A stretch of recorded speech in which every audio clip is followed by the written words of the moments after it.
The Killing Room, written by Richard Montanari, read by William Hope.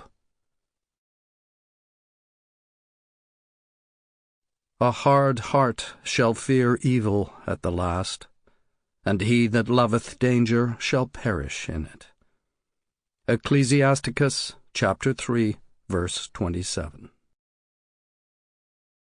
When you think about that night, in those mercifully rare moments when the weight of your sins becomes unbearable and your heart wants to hide from the light, the images rush by in a hellish roar, as if you had seen and heard it all from a passing train, as if you were just an observer to the horrors that took place in that dank, bloody basement, and not a participant in an act that left 2 people dead.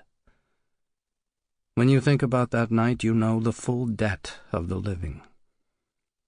The church has only 3 other penitents at this young hour.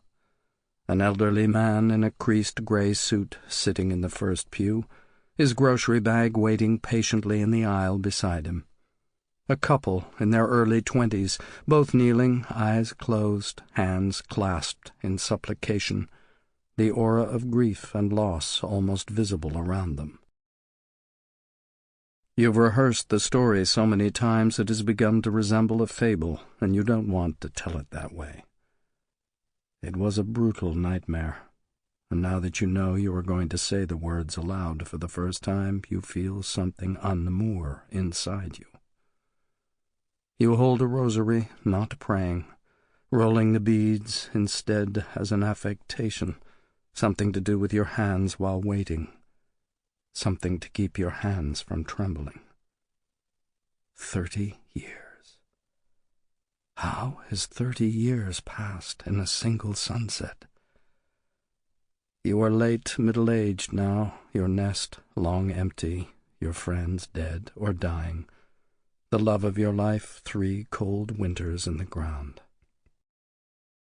Perhaps this will be the day of your confession, your absolution, a day that will return you to a time when all things were still possible, a time when you were a respected member of the Philadelphia Police Department, and the world had not yet become a living hell. Part 1. The Children of Disobedience. And the smoke of the incense, which came with the prayers of the saints, ascended up before God out of the angel's hand. Revelation chapter 8, verse 4. Chapter 1.